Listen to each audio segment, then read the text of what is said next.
Hello everyone. Good evening everyone. कैसे हो सारे लोग? अच्छा, म्यूट हो क्या तुम लोग? क्योंकि किसी की आवाज नहीं निकल रही है।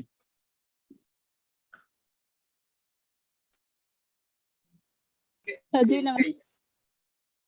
अरे, good evening sir. Good evening बेटा। ओके, तो आज हम लोगों को लास्ट लेक्चर पढ़ना है एस ब्लॉक का, और वहीं पे पी ब्लॉक भी स्टार्ट करेंगे, ठीक है? अच्छा, जो तुम लोगों के सेकेंड टर्म के एग्जाम होने वाले हैं, ये वाला चैप्टर खत्म होने के बाद जो सेकेंड टर्म के जो चैप्टर्स हैं वो हम लोग करेंगे, ठीक है? ट्वेल्थ की जो सेकेंड टर्म के जो चैप्टर्स हैं। अच्छा, तुम लोग बताओ, इनमें सेकेंड टर्म्स में कौन कौन से चैप्टर्स हैं? कोई एक आध चैप्टर बताएं जो तुम लोगों का भी बोर्ड में आने वाला है।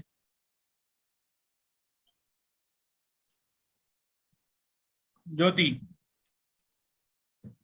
सेकेंड टर्म्स में कौन सा चैप्टर्स हैं? तो उन चैप्टर्स के बारे में हम लोग डिस्कस करेंगे। अरे, म्यूट हो गई क्या? ओके, बोलो। Electrochemistry, Electrochemistry, chemical kinetics, surface okay, chemistry, surface chemistry, DNF block, coordination compound, coordination का amines, aldehyde, ketones, and carbo. Carboxylic acid ना? केमिकल काइनेटिक्स, ओके, ठीक है। तो सरफेस केमिस्ट्री भी आ रहा है। हाँ हाँ, ठीक है। तो एक्चुअल में केमिकल काइनेटिक भी है। एक मिनट मुझे देखने दो, क्योंकि जो देखो कौन कौन से टॉपिक हैं। इलेक्ट्रोकेमिस्ट्री है, मुझे बस केवल बता देना कि कौन कौन से चैप्टर्स हैं। मैं इधर लिख रहा हूँ, ठीक है?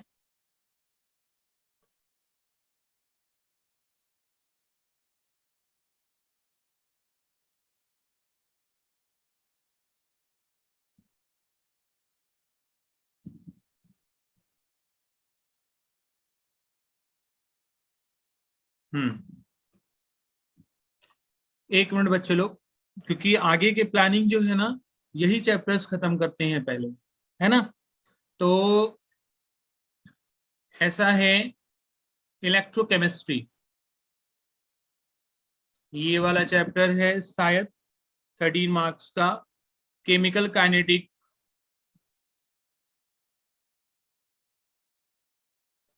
केमिकल काइनेटिक्स, ठीक है?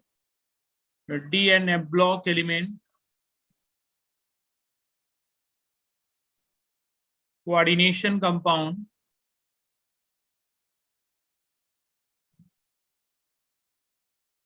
coordination compounds, and then aldehyde ketone carboxylic acid. Aldehyde ketone and carboxylic acid. I think ये जो चैप्टर्स हैं, इतने ही चैप्टर है ना? सरफेस केमिस्ट्री भी आ रहा है। Okay, and last one is surface chemistry. फिर amines भी है।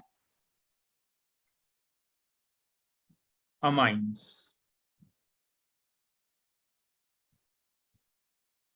ओके। यस बेटा, तो यहाँ पे कौन कौन से चैप्टर्स हो गए? चैप्टर नंबर 1, 2, 3, 4, 5, 6 एंड 7 चैप्टर्स, है ना? आई थिंक ये 35 मार्क्स का होगा, है ना? जो फिजिकल का है, ये वाला जो चैप्टर है, ये वाला चैप्टर है, और ये सरफेस, ये आई थिंक 13 मार्क्स का होगा। मतलब जो फिजिकल केमिस्ट्री है वो 13 मार्क्स की, है ना? और जो इनऑर्गेनिक है इनऑर्गेनिक केमिस्ट्री, है ना। इनऑर्गेनिक केमिस्ट्री कितने मार्क्स की आती है बेटा?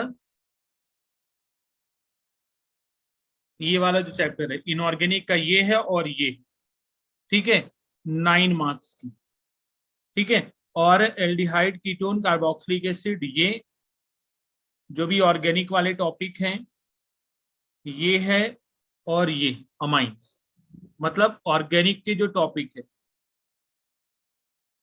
वो कितने मार्क्स के आते हैं? 13 मार्क्स के। टोटल मार्क्स जो है वो 35 है। आई एम राइट ना? एकदम यही यही टर्म 2 का सिलेबस है।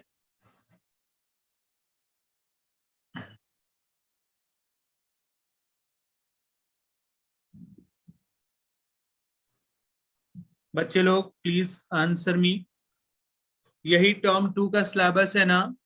Yes sir. ओके। Yes, और sir. टर्म 2 कब से स्टार्ट होने वाला है? क्योंकि ये भी यही जो चैप्टर्स है ना नीट के मतलब बहुत बहुत बहुत इंपॉर्टेंट टॉपिक्स है। सरफेस केमिस्ट्री को छोड़ दें तो नीट वाला जो है ना, ये सारे चैप्टर्स नीट में बहुत ज्यादा मतलब मार्क्स के आते हैं, सर ठीक है। सरफेस केमिस्ट्री से नहीं होते? नहीं, सरफेस केमिस्ट्री से मिनिमम एक क्वेश्चन आता है, मतलब ज्यादातर नहीं आते, एक क्वेश्चन आता है। लेकिन कोऑर्डिनेशन से 3 क्वेश्चन, केमिकल काइनेटिक्स से 2, इलेक्ट्रोकेमिस्ट्री से 2, ऐसे आ जाते हैं। अमाइंस और एल्डिहाइड कीटोन तो बहुत इंपॉर्टेंट। तो इसकी वजह से मैं ये सोच रहा हूँ तुम लोगों का जो शायद अप्रैल में होगा, है ना, तो ये अभी जो कितने टॉपिक हैं? 7 टॉपिक हैं। तो ये वाला टॉपिक खत्म होने के बाद प्री बोर्ड 10 मार्च से है और बोर्ड जो है वो 26। तो हम लोग प्री बोर्ड को टारगेट नहीं करेंगे क्योंकि अभी टाइम नहीं है। हाँ, 26 अप्रैल है ना, क्योंकि ठीक है 26 अप्रैल को तुम्हारा बोर्ड है। तो उससे पहले ये सारे टॉपिक अपन को कवर करने हैं अपन लोगों को, ठीक है। और ये सारे टॉपिक ऐसा नहीं कि बोर्ड के लेवल का, नहीं, पूरे के पूरे एनसीईआरटी और जो कॉम्पिटिटिव लेवल है, नीट का लेवल है, वो सारी चीजें इसमें कंप्लीट करें, ठीक है। तो ये वाला चैप्टर कंप्लीट होने के बाद हम लोग यहां से कोई भी एक चैप्टर उठा लेंगे, क्योंकि तुम लोगों का क्या हो जाएगा इससे कि बोर्ड की प्रिपरेशन हो जाएगी, बोर्ड एकदम अच्छे से हो जाएगा,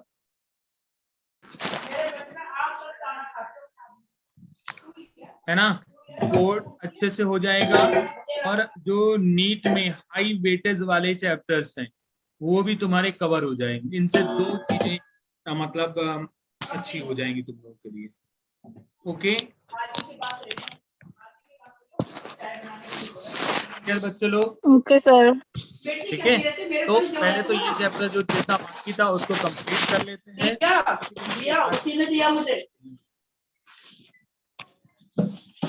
रसिका करें अपने आप को बेटा, ओके। चलो क्लियर, सभी लोग इसका स्क्रीनशॉट भी ले सकते हैं ताकि अपने को पता रहे कि क्या क्या करना है अगले मतलब 1 महीने में। जो टर्म 2 के चैप्टर्स हैं उनको कवर करने हैं। चलो, तो जो एस ब्लॉक का था ना वो पूरा अभी तक का भी हम लोग कंप्लीट कर लेते हैं, जितना भी बाकी था। शायद फिजिकल प्रॉपर्टीज हो गई थी, केमिकल प्रॉपर्टीज बाकी थी, रिएक्शन विथ अमोनिया हो गया था, है ना। यस, सर एक्वस और डाई हाँ, ड्राई भी हो गया था। नेक्स्ट जो है तो हम लोगों ने रिएक्शन विथ अमोनिया देखा था,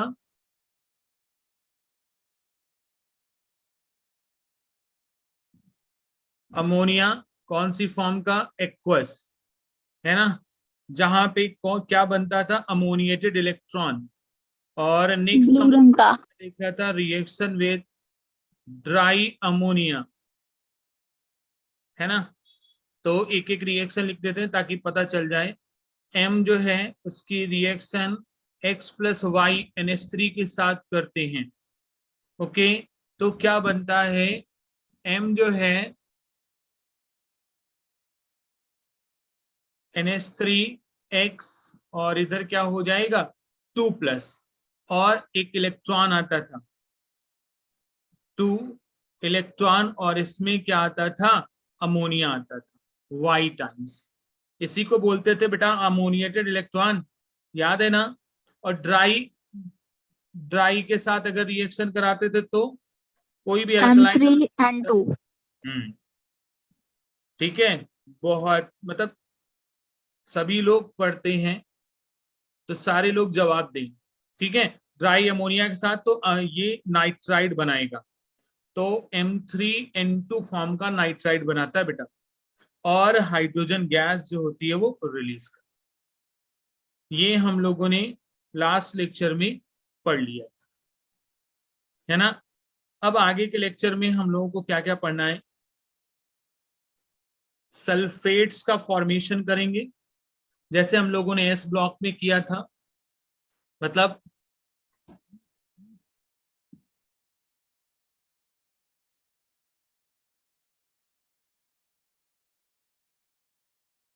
एस ब्लॉक में किया था, कैसे कैसे, एक मिनट देखते हैं, ठीक है। सल्फेट हो गए, फिर हम लोग देखेंगे नाइट्रेट्स। नाइट्रेट्स किस नेचर के होते हैं, NO3 होता है कि NO2 होता है, NO3 होता है। यस। कार्बोनेट्स देखेंगे, कार्बोनेट्स कैसे होते हैं, CO3 होता है कि CO2 होता है, CO3।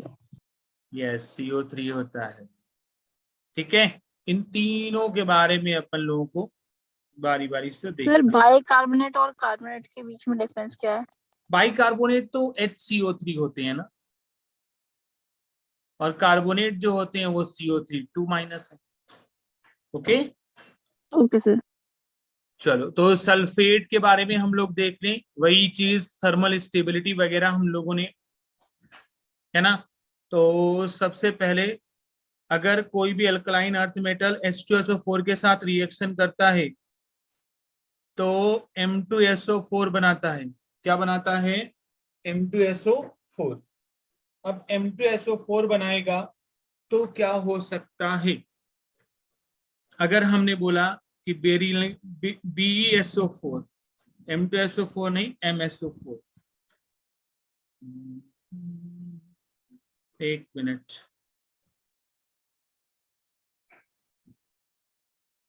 MSO4, BeSO4 की बात करें, ठीक है, MgSO4 की बात करें, CaSO4 की बात करें, SrSO4 की बात करें, BaSO4 की बात करें। ओके, सबको पता है आगे हम क्या बताने वाले हैं, on moving top to bottom, ठीक है। अगर टॉप टू बॉटम मूव करते हैं तो सॉल्युबिलिटी और थर्मल स्टेबिलिटी, सॉल्युबिलिटी जो कि हमने वहां पे भी देखी थी, और थर्मल स्टेबिलिटी क्या होगी, सोचो। ये इंक्रीज हो जाएगी। सल्फेट एल्कलाइन अर्थ मेटल में दोनों मतलब एल्कली मेटल्स में दोनों एक ही था, लेकिन यहाँ पे अलग अलग है। सॉल्युबिलिटी जो है वो डिक्रीज होगी on moving top to bottom, और थर्मल स्टेबिलिटी क्या होगी, इंक्रीज होगी।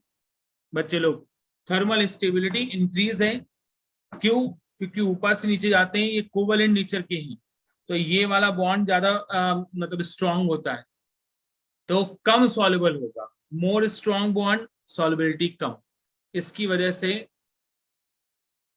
ऐसा रूल है। ओके, चलो, तो कभी भी अगर सल्फेट को हीट करते हैं ना बेटा, अगर सल्फेट को हीट करते हैं तो क्या क्या बनता है उसके बारे में हम लोग देख लेते हैं। अगर हमने सल्फेट को हीट किया तो जो भी मेटल है उसका ऑक्साइड बनेगा, SO2 बनेगा, और ऑक्सीजन गैस बनेगी। ऐसा होता है, जो भी सल्फेट जो है वो बनते हैं। अगर सल्फेट, जैसे मान लो BeSO4, BeSO4 को हमने हीट किया, है ना, BeSO4 को हमने हीट किया तो क्या बनेगा बताओ? BOSO2 plus O2. Yes, BeO plus SO2 plus O2। Very good, ठीक है। अच्छा, आगे की बात करते हैं। अगर नाइट्रेट्स की बात करेंगे, ठीक है, नाइट्रेट्स मतलब किस फॉर्म के होंगे? NO3। तो अगर कोई भी अल्कलाइन अर्थ मेटल रिएक्शन करेगा HNO3 के साथ तो यहां पे नाइट्रेट बनाएगा MnO3 का होल ट्वाइस। क्या बनाएंगे? MnO3। नाइट्रेट की वैलेंसी जो होती है वो बेटा 1 होती है और M की वैलेंसी 2 है, तो क्रॉस मल्टीप्लिकेशन। सल्फेट की वैलेंसी, नाइट्रेट जो होता है ना उसके ऊपर 1 माइनस चार्ज होता है, लेकिन सल्फेट जो होता है उसके ऊपर 2 माइनस चार्ज होता है, इसलिए MsO4 बनाया और इसलिए MsO4 का होल ट्वाइस बनाया। अच्छा, इसमें भी देख लेते हैं बच्चे लोग, है ना। चलो तो देखते हैं, BeNO3 का होल ट्वाइस, BeNO3 का होल ट्वाइस, फिर MgNO3 का होल ट्वाइस, CaNO3 का होल ट्वाइस, SrNO3 का होल ट्वाइस, BaNO3 का होल ट्वाइस। ओके, अब इसके बारे में अपन लोगों को देखना है, टॉप टू बॉटम मूव कर रहे हैं। फिर से वही चीज, सॉल्युबिलिटी और थर्मल स्टेबिलिटी, सॉल्युबिलिटी और थर्मल स्टेबिलिटी।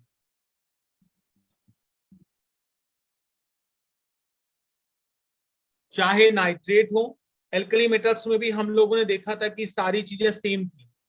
एल्कली मेटल्स में भी हम लोगों ने देखा था कि सारी चीजें सेम थी कि नहीं थी, तो इसमें भी सेम ही है। ऊपर से नीचे जाने पे थर्मल स्टेबिलिटी जो है वो डिक्रीज होती है, सॉरी सॉल्युबिलिटी डिक्रीज होती है और थर्मल स्टेबिलिटी इंक्रीज होती है, चाहे सल्फेट हो चाहे नाइट्रेट हो। अब नाइट्रेट को अगर हीट करते हैं, क्वेश्चन आता है, अगर MnO3 का होल ट्वाइस को हीट करते हैं तो यहाँ पे MO बनता है, NO2 बनता है और O2 का फॉर्मेशन होता है। बच्चे लोग क्लियर बात? चलो आगे हम बात करें कि कार्बोनेट, कार्बोनेट किस फॉर्म के होते हैं? CO3 2 माइनस, इसकी वैलेंसी 2 होती है कि नहीं? तो हम ऐसे लिख सकते हैं क्या? जल्दी बताएं। तो कार्बोनेट किस फॉर्म के होंगे? जैसे M है, H2CO3 के साथ रिएक्शन किया तो MCO3 बना दिया। क्या बना दिया? MCO3। तो मतलब हम ऐसा लिख सकते हैं क्या? BeCO3, MgCO3, CaCO3, SrCO3, BaCO3, ऐसा बोल सकते हैं? एकदम बोल सकते हैं। अब on moving top to bottom बात आई, ठीक है। तो top to bottom thermal stability की बात करते हैं। अब थर्मल स्टेबिलिटी और सॉल्युबिलिटी की बात करेंगे, सेम चीज।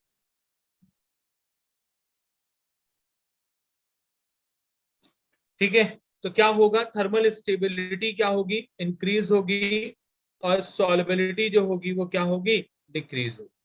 सेम चीजें हैं, लेकिन अगर हमने MCO3 को हीट किया, बताओ क्या क्या बनेगा? MCO3 को हीट किया, CO2 बोलो। MO CO2 बनेगा प्लस CO2 बनेगा। और वेरी O2। Good, yes. अगर O2 निकालना हो तो निकाल सकते हो, लेकिन O2 निकलने की कोई चांसेस नहीं है क्योंकि MO हो गया और CO2 हो गया। क्लियर बच्चे लोग? तो लास्ट वाले में Yes. स्टेबिलिटी डिक्रीज हो रही है ना, कार्बोनेट वाले में? सॉल्युबिलिटी सब में डिक्रीज हो रही है, यहाँ पे भी, यहाँ पे भी, यहाँ पे। Okay sir. क्लियर ना? आगे की हम अगर बात करें कि बाइकार्बोनेट्स की बात करें, किसकी करें? बाइकार्बोनेट्स की। देखते जाना कैसे याद करना है। बाइकार्बोनेट्स, बाइकार्बोनेट्स क्या होते हैं? ठीक है, ये HCO3। हाँ HCO3, HCO3 का होल ट्वाइस के फॉर्म में बनाते हैं। जैसे M है ना, H2CO3 के साथ रिएक्शन करा दो तो यहाँ पे MHCO3 का होल ट्वाइस बनते हैं। ये है बाइकार्बोनेट।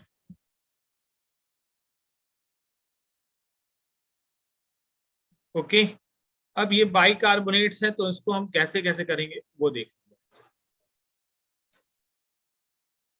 देखो, जो एनसीईआरटी में जो लाइन दी हुई है वो लाइन बहुत इंपॉर्टेंट है।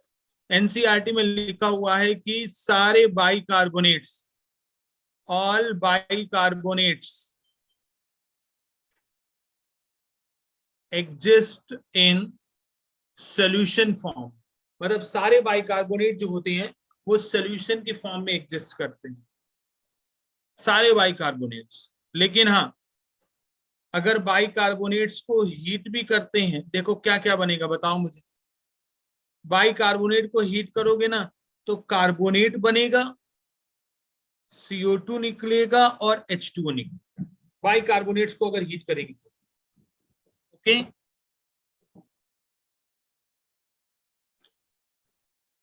बाइकार्बोनेट्स को हीट करेंगे तो ये मिलेगा। ठीक है, अब मोस्ट इंपॉर्टेंट जो बात कही गई एनसीईआरटी में वो एकदम ध्यान से समझने वाली है। एक मिनट,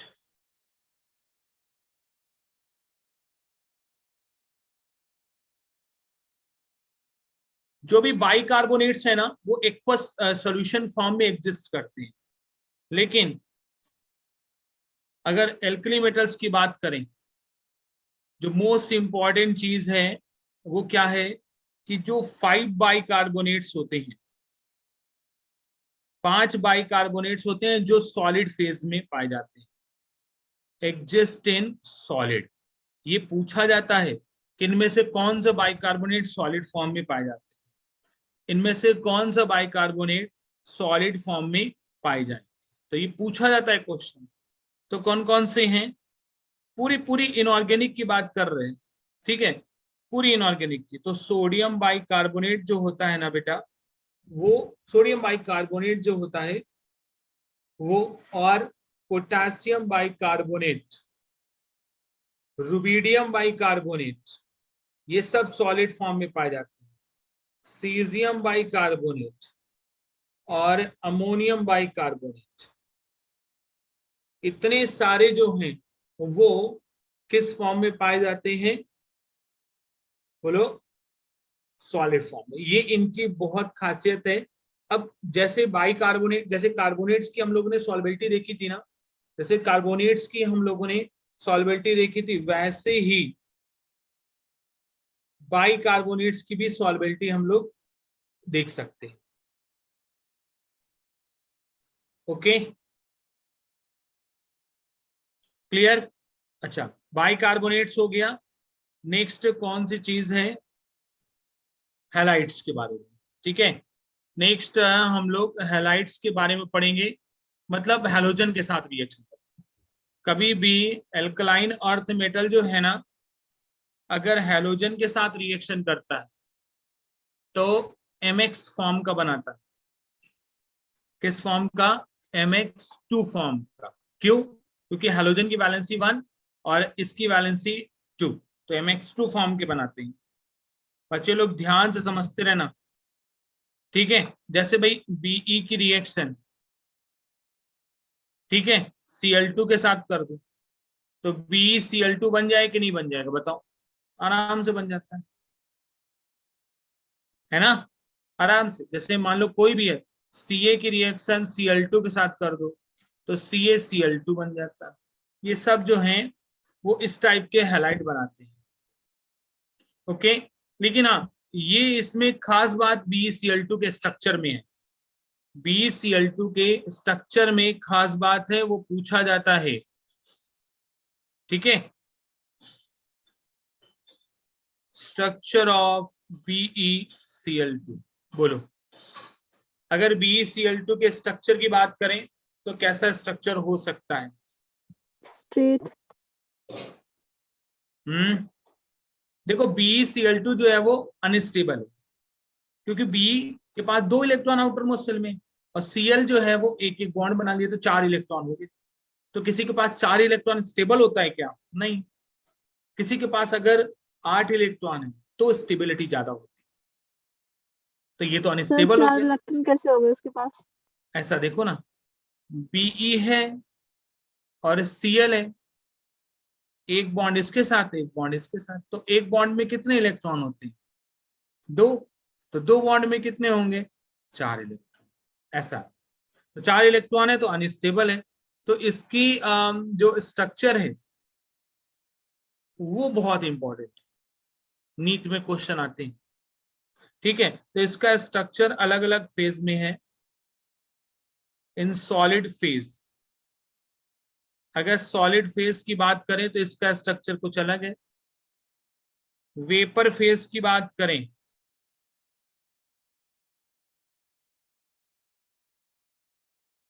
वेपर फेज का मतलब क्या है? Gaseous phase. उसकी बात करें तो कुछ अलग है। ठीक है, तो कैसे स्ट्रक्चर होगा वो स्ट्रक्चर एकदम सभी लोग दिमाग लगा के एकदम ध्यान से देखेंगे। देखो Be है ना बेटा, और इधर Cl है। ठीक है, इधर Cl,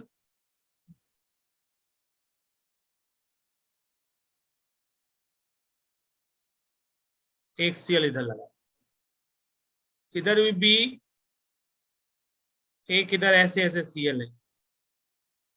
ठीक है, इधर इधर B है, सॉरी देखो अलग अलग BeCl2 है। एक मिनट तुम्हें अच्छे से ड्रॉ करके बताते हैं।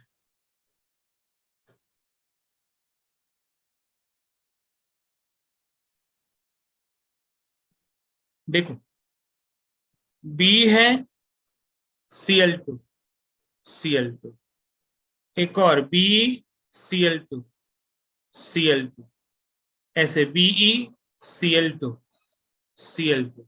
ये अगर सॉलिड फेज में होता है ना तो BeCl2 जो होता है वो अपना पॉलीमर बनाता है। क्या बनाता है? पॉलीमर। बहुत सारे मॉलिक्यूल जुड़ते चले जाते हैं, लेकिन ये मॉलिक्यूल जुड़े हैं क्या? ये मॉलिक्यूल अटैच है क्या? नहीं, ये मॉलिक्यूल अटैच नहीं है।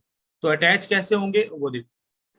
Cl के पास कितने इलेक्ट्रॉन होते हैं? 6 इलेक्ट्रॉन होते हैं Cl के पास,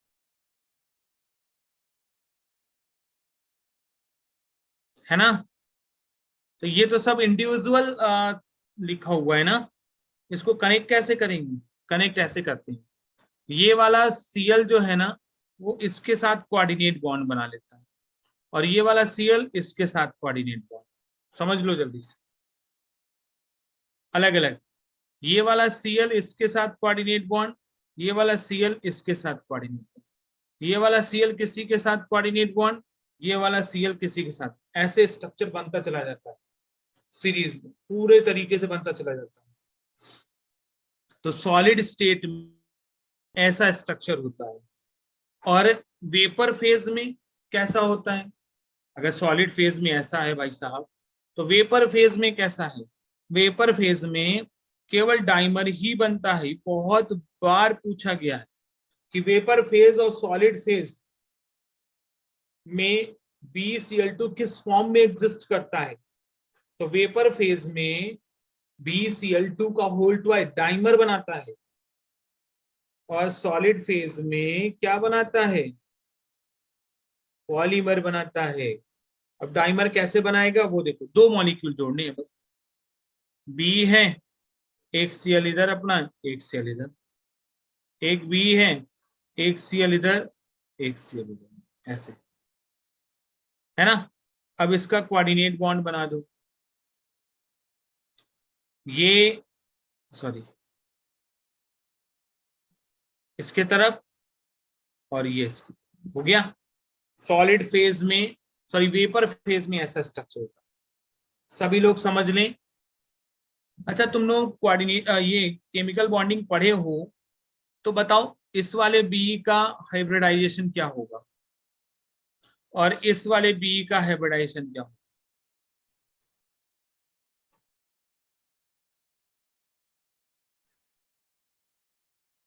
या ये मिडिल वाले का बताओ, सब सेम ही है।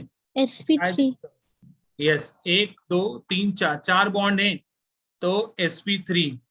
तो एनसीईआरटी में लाइन दी हुई है, in solid phase BeCl2 exist in sp3 hybridization, और ये sp2। पता चल गया आएगा? क्लियर? इसमें कोई दिक्कत हो तो बताओ जल्दी से। ये थोड़ा सा बस याद रखने की जरूरत है।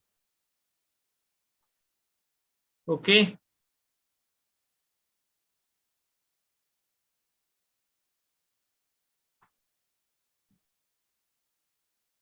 तो कुछ अपन लोग अब क्या पढ़ने वाले हैं? Compounds of calcium. जैसे हम लोगों ने वहां पे सोडियम के कंपाउंड्स पढ़े थे ना, यहाँ पे हम कैल्शियम के कुछ कंपाउंड पढ़ेंगे, जैसे सीमेंट के बारे में, जिप्सम के बारे में। ठीक है,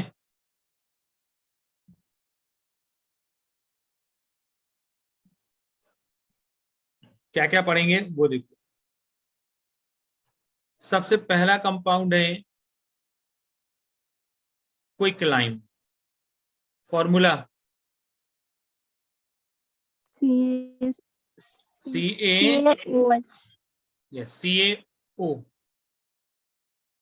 इसको बोलते हैं क्विकलाइम। ठीक है, दूसरा कंपाउंड पढ़ेंगे स्लैग्ड लाइम। क्या पढ़ेंगे? Slagged lime. Formula CaOH। Yes, CaOH का होल ट्वाइस। इन दो कंपाउंड के बारे में फटाफट पढ़ लेते हैं। कुछ MOP है, मेथड ऑफ प्रिपरेशन, और फिर उसके बाद जो है उसकी केमिकल प्रॉपर्टी। तो एक एक MOP। तो from calcium carbonate, calcium carbonate को ही बोलते हैं लाइमस्टोन। पता होगा, CaCO3 को अगर हमने हीट कर दिया तो CaO और CO2 में चेंज हो जाता है, और ये गैस जो है वो उड़ गई। तो ये वाला जो है ना, CaO मिल गया आपको। क्लियर? हाई टेम्परेचर लगता है ये, क्योंकि ये चूने ये जो है ना, ये सॉलिड फॉर्म में है, और ऐसे सॉलिड फॉर्म में है तो उसमें हाई टेम्परेचर लगता है। तो 107 डिग्री 70 केल्विन के आसपास लगता है, या उसके ऊपर। सर यहाँ पे जो CO2 निकलेगा वो सॉलिड में होगा? ये गैसियस में, बाकी सब सॉलिड में। ठीक है, तो अगर हम इसकी कुछ प्रॉपर्टी की बात करें तो ये व्हाइट क्रिस्टलाइन होता है, सॉरी व्हाइट अमॉर्फस होता है। अरे चौक देखिए ना, चौक बोर्ड से लिखते हैं तो वो चौक जो होती है वो लाइमस्टोन ही होती है, पाउडर फॉर्म में, पाउडर फॉर्म से सॉलिड फॉर्म में बनाई जाती है। ठीक है, इसका हाई मेल्टिंग पॉइंट होता है बेटा। तीसरा, इट एब्जॉर्ब मॉइस्चर, ये जो है वो मॉइस्चर एब्जॉर्ब करती है एंड फॉर्म CO2। देखो फिर से, जो चीज मॉइस्चर को एब्जॉर्ब करती है उस चीज को एक स्पेसिफिक टर्म बोलते हैं। उस टर्म को क्या बोलते हैं बताओ मुझे? क्रिस्टल? नहीं, कोई भी चीज अगर मॉइस्चर एब्जॉर्ब करती है तो उसको कुछ ना कुछ बोलते हैं।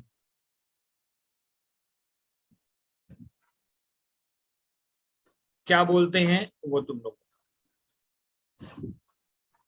उस प्रॉपर्टी को कुछ ना कुछ बोलते हैं। उस प्रॉपर्टी को बोलते हैं हाइग्रोस्कोपिक प्रॉपर्टी। क्या बोलते हैं बच्चे लोग? हाइग्रो, हाइग्रो का मतलब होता है, बोलो हाइग्रो का मतलब वाटर को एब्जॉर्ब कर, मॉइस्चर को एब्जॉर्ब कर। स्लैग्ड लाइम जो है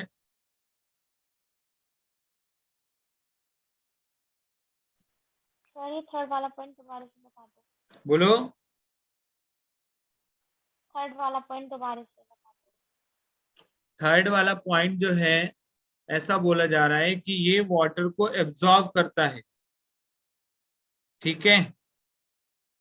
मतलब वो मॉइस्चर में वाटर ही तो होता है, उसको एब्जॉर्ब करता है। कैसे एब्जॉर्ब करता है, अगर तुम्हें रिएक्शन लिखनी है तो वो लिख सकते।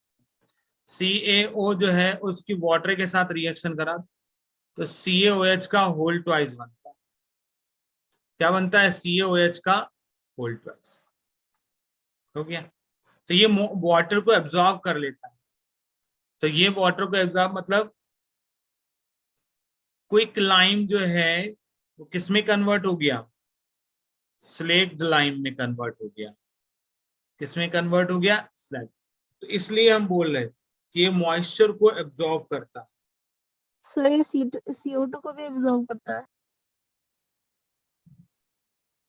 नहीं नहीं नहीं, मॉइस्चर को एब्जॉर्ब करता है और CO2 फॉर्म करता है, ऐसा CO2 का फॉर्मेशन करता है।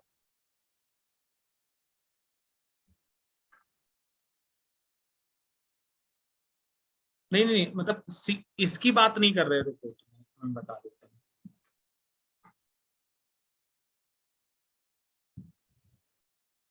अगर हमने एक पॉइंट और लिखा बच्चे लोग, फोर्थ पॉइंट लिखा, तो पहले तो CaCO3 के बारे में नहीं बात हो रही, इट एब्जॉर्ब सॉलिड CO2 या CO2 गैस। अगर CO2 गैस से एब्जॉर्ब कर लेगा तो क्या बनाएगा? बताओ मुझे, बताओ क्या बनाएगा? तो CO2 गैस भी एब्जॉर्ब हो जाएगी या सॉलिड एब्जॉर्ब हो जाएगा, तो क्या हो जाएगा? Calcium carbonate. CO3, CaCO3। मतलब क्विक लाइम अगर CO2 एब्जॉर्ब करेगा तो लाइम स्टोन का फॉर्मेशन करेगा। क्लियर बात सारे बच्चों को? आई थिंक क्लियर हो गई होगी। सारे पॉइंट पढ़ लो जल्दी से।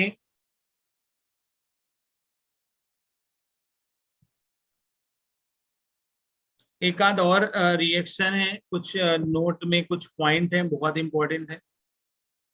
ये जो होता है वो बेसिक नेचर का होता है। किस नेचर का है? Basic nature. क्यों बेसिक नेचर का है भाई? क्योंकि कैल्शियम ऑक्साइड, कैल्शियम किस फैमिली का है? एल्कलाइन।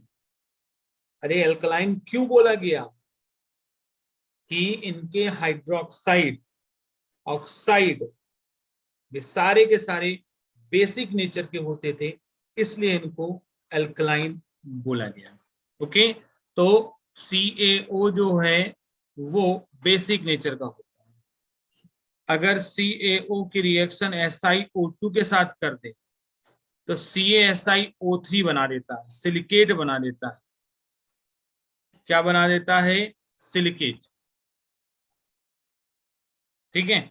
नहीं तो अगर CaO की रिएक्शन फास्फोरस पेंटोऑक्साइड के साथ कर देते हैं तो Ca3PO4 का होल ट्वाइस बना देता है। इसको बोलते हैं स्लैग। तुम लोगों ने शायद पढ़ा हो, गैंज इम्प्योरिटी, इम्प्योरिटी और फ्लक्स मिला के स्लैग का फॉर्मेशन करते हैं। अगर इम्प्योरिटी कहीं पे हो, गैंज बोलते हैं इसको, गैंज इम्प्योरिटी, और फ्लक्स उसको मिला दो तो स्लैग का फॉर्मेशन होता है। किसका फॉर्मेशन होता है? स्लैग का फॉर्मेशन।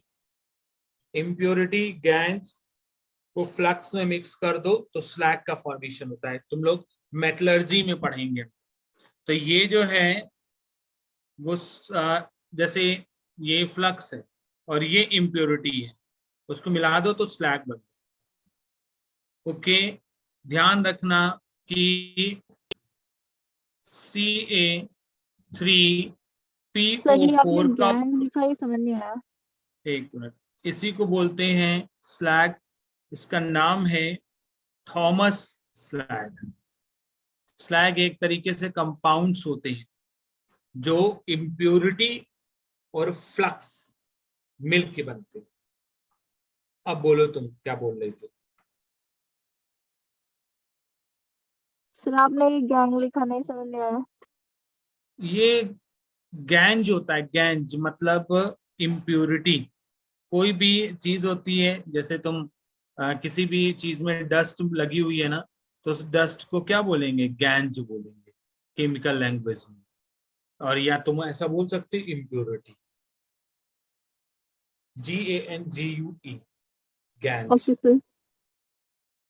एक बार चेक कर लो जल्दी से सभी बच्चे हैं, फिर हम लोग स्लैग लाइम के बारे में पढ़ने वाले। किसके बारे में पढ़ने वाले हैं? Slagged lime. फॉर्मूला बताया था क्या? CaOH का होल ट्वाइस, स्लैग्ड लाइम। कैसे बनाते हैं इसको तो पता ही है। CaO को मॉइस्चर एब्जॉर्ब करा दिया था अभी, तो क्या बन गया था? CaOH का होल ट्वाइस। देखो अभी अभी यहीं पे रिएक्शन लिखी हुई थी, ये है ना। तो ये MOP हो गया, किसका MOP हो गया? C। अब एक एक MOP ही है। अगर हम प्रॉपर्टीज की बात करें तो क्या होगा? ये भी व्हाइट कलर का अमार्फस पाउडर है।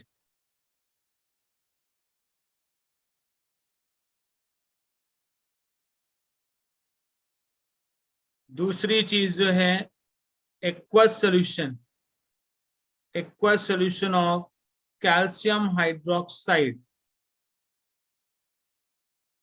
इज कॉल्ड, उसका नाम क्या है? Lime water. लाइम वाटर, या हम ऐसे बोल सकते हैं milk of lime.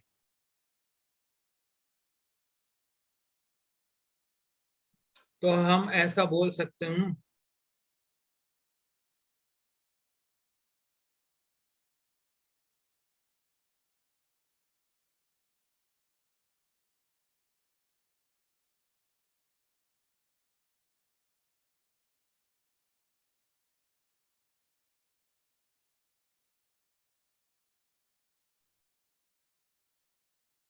Okay sorry बच्चों।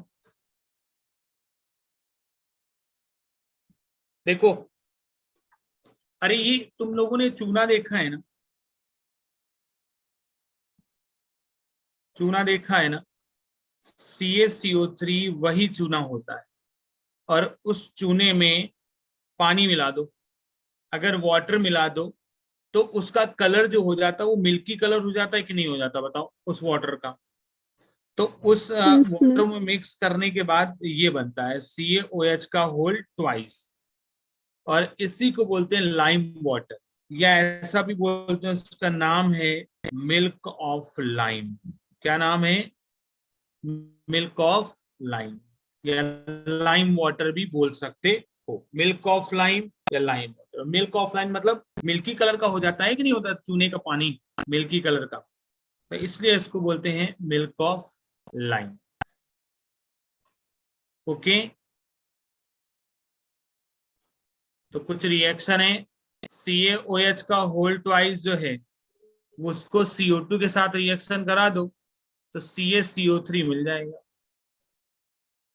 CaCO3 प्रेसिपिटेट, ये भी मिल्की कलर का होगा। उसको ड्राई कर लेंगे। क्लियर बात? Yes sir. CaCO3, और अगर H2O निकालना है तो H2O निकाल, कुछ नहीं है इसमें, एकदम सिंपल सा। ठीक है, आगे एक कंपाउंड तुम लोगों ने सुना होगा POP।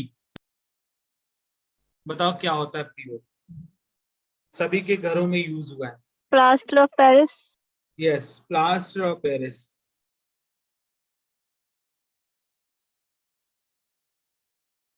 Plaster of Paris. Formula अगर कोई बताए तो मुझे बड़ा अच्छा लगेगा। CaSO4 का डॉट हाफ H2, इसको बोलते हैं पीओपी बेटा। क्या बोलते हैं? पीओपी, कैल्शियम सल्फेट, है ना? तो इसका नाम क्या है? Calcium sulphate hemihydrate. Calcium sulphate hemihydrate, ये नाम है इसका। ओके बच्चे लोग, चलो आगे की बात करते हैं। कैसे बनता है ये, मतलब लास्ट है। देखो, एक चीज होती है जिप्सम, ठीक है? जिप्सम क्या होता है?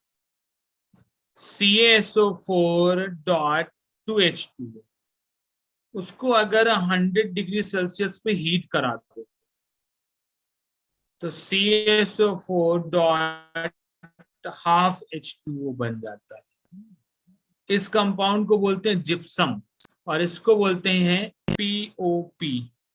Gypsum and POP, this is called POP.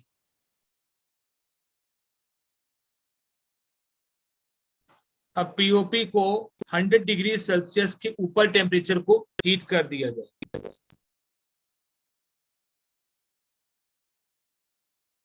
अगर इसके ऊपर 100 डिग्री सेल्सियस के ऊपर आ गया तो वाटर पूरा रिमूव हो जाएगा और CaSO4 बनेगा। इसको, इसका नाम लिखा हुआ है डेड बर्न। क्या पूरे तरीके से बर्न हो गया? Dead burn plaster. और अगर इसको हीट करो, मतलब 100 डिग्री से और ज्यादा, कहीं ज्यादा अगर हीट करो तो वो आपस में पूरी तरीके से ब्रेक हो जाता है। CaO बनता है, SO2 बनता है और O2 में टूट जाता है। ये बहुत इंपॉर्टेंट रिएक्शन है। फिर से मैं बता देता हूं कि अगर जिप्सम है, अगर जिप्सम है तो जिप्सम की रिएक्शन जो है, हीट कर दो, थोड़ा सा कम टेम्परेचर लगेगा 100 डिग्री सेल्सियस, तो उस वो पीओपी में कन्वर्ट हो जाता है, CaSO4 डॉट हाफ H2। ठीक है, मतलब आधा वाटर निकल गया, मतलब वन एंड हाफ निकल गया, केवल आधा वाटर बचा। अब और उसको हीट कर दो तो भाई साहब पूरा का पूरा वाटर निकल गया। और उसको हीट कर दो तो ये भी टूट गया, CaO, SO2 और O2। चेक करो जल्दी से।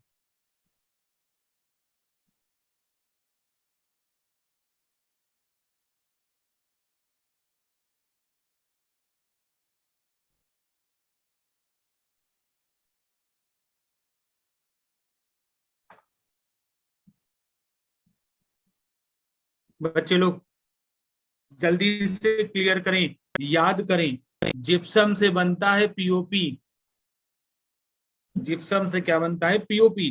पीओपी से डेड बर्न प्लास्टर बनता है और इसको हीट करोगे तो ऑक्सीजन गैस निकलती। ओके, आगे हम लोगों ने फ्लेम टेस्ट पढ़ा था। सूर्य को लास्ट वाला बताना।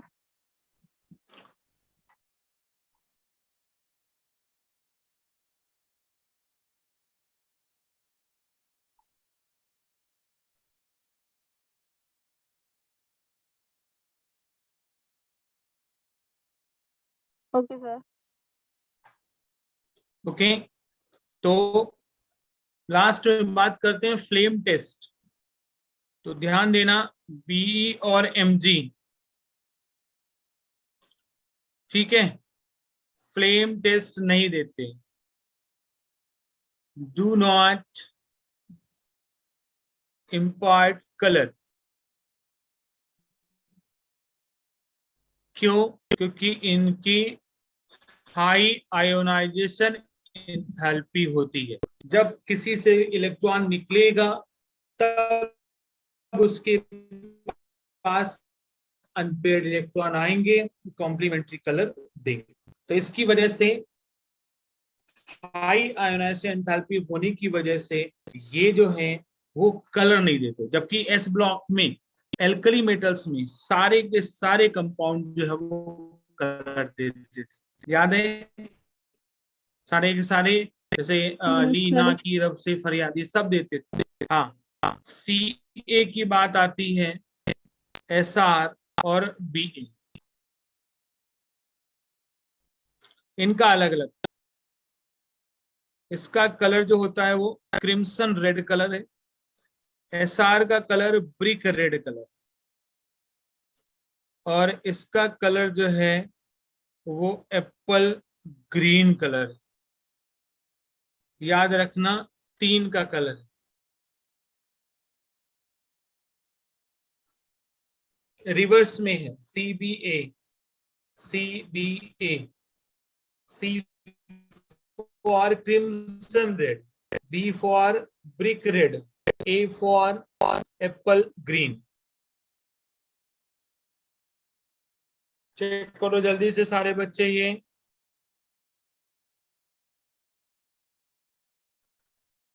चलो, तो कुछ क्वेश्चंस मैं दूंगा, तुम्हें फॉर्मूले बताने होंगे। लास्ट में, इस चैप्टर का लास्ट है। नाम है, पूछा गया था इंडियन सॉल्ट पीटर, क्या उसका फॉर्मूला है? या चिली सॉल्ट पीटर, उसका फॉर्मूला क्या है? बोला गया था मिल्क ऑफ मैग्नीशिया।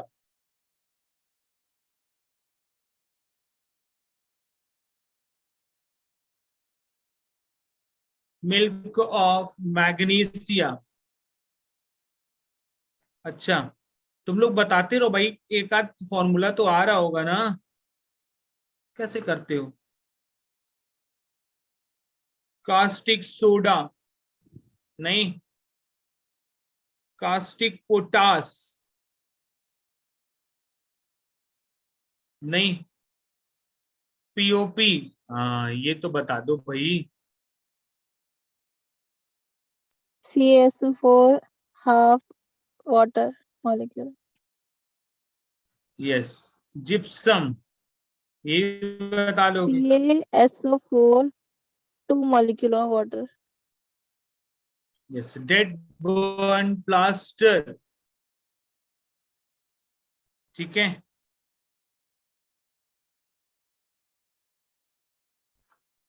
बाकी तो सब पता है। Baking soda, CaSO4 baking soda, washing soda, ये सब पता। ध्यान देना, ये कंपाउंड के बारे में लिख दे रहे हैं। इसका फॉर्मूला है Indian salt Peter KNO3, potassium nitrate को बोलते हैं। सिली सॉल्ट पीटर NaNO3 को बोलते हैं। मिल्क ऑफ मैग्नीशिया MgOH का होल ट्वाइस को बोलते हैं। कास्टिक सोडा NaOH को बोलते हैं। कास्टिक पोटास KOH को बोलते हैं। POP CSO4 dot half H2O, gypsum CSO4 dot 2H2O, dead burn plaster CSO4, baking soda NaHSO4, है ना?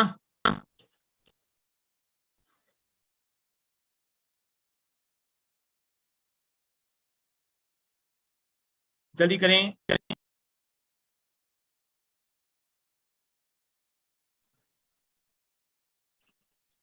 ये है लास्ट इस चैप्टर का, ठीक है। ये जो टॉपिक है एस ब्लॉक एलिमेंट जो है वो तुम लोगों का कंप्लीट होता है, ठीक है। नेक्स्ट लेक्चर में इलेक्ट्रोकेमिस्ट्री के बारे में हम लोगों को पढ़, ठीक है। तो टर्म 2 के जो पेपर्स होने वाले हैं उसके सारे चैप्टर्स को हम लोग नेक्स्ट लेक्चर में डिस्कस करेंगे। तो बारी बारी से एक एक चैप्टर डिस्कस करेंगे। तो पहला चैप्टर का डिस्कशन है कौन सा, इलेक्ट्रोकेमिस्ट्री। ओके चलो, तो आज के लिए इतना ही है। Thank you so much, good night, bye bye, खुश रहो, मुस्कुराते रहो।